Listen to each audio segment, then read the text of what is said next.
In the Inventory module, Coding tab, click on New. Enter in the Item ID field the name of the product as you want it to appear on the cut lists.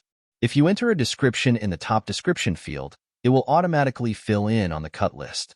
If you enter a description in the bottom description field, it will automatically fill in on a project line item if you prefer to enter it in the projects. The waste for coding may be minimal. You might not get full use of the can. There may be drippage. Set your value here. In the Level B line, you might want to enter a description that includes the amount in the unit of measure you buy this product in. If you charge customer for the entire amount, for example, a 24-ounce can, this will help you remember. Enter or select the unit of measure you buy this item in. Then enter one in the per UM field. Make sure the tracking level is checked for the unit of measure you buy the item in, and if you want to sell it in either the Level A or Level B unit of measure on a project, check the box at the beginning of the line. If you enter a description in the bottom description field, it will automatically fill in on a project line item if you prefer to enter it in the projects. In the Level A per UM field, in the Coding tab, you will enter one divided by the number of applications that are in the can. If you prefer to charge by each strip, then in the other tab, the Level A value will be each, and you will decide how many strips you can get out of each can. You can enter the item in both tabs and decide which is easier to use. When entering install time, in the Coding tab, you'll need to enter portions of a minute to apply 1 square foot. In the other tab, you would enter portions of a minute to apply 1 strip. There is a short video under the name Calculate Me on the portal. Very easy to use when determining portions of a minute. Let's look at the two options as they appear in the Design module and in the Projects module. In the design that you want to add the item, go to Packing, Other, and in the drop-down, select Coding. Locate the paint and select it. As a reminder, if you entered a description in the top description field in the inventory, it will automatically fill in, which can save you time. I included an example.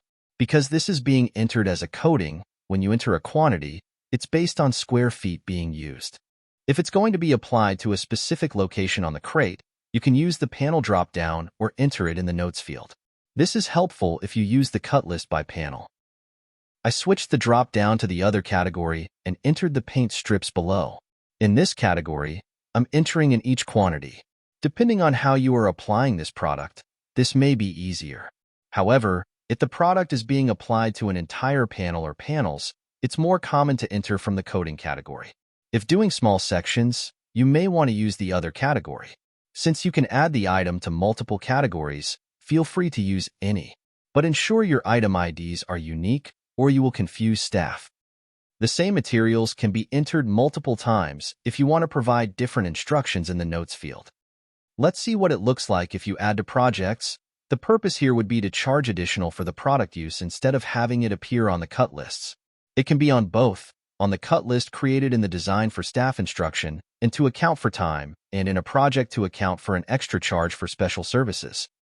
The third box is the drop-down containing all the inventory items. You check the boxes available on projects. You can start typing the item ID or scroll to the item. This is where it's important to have a unique item ID. You won't select the category here, but in the box next to the quantity, it will contain the units of measure that you checked as one that you would sell on a project. You can also enter fractions and override the price if desired. These are selling prices shown here in projects.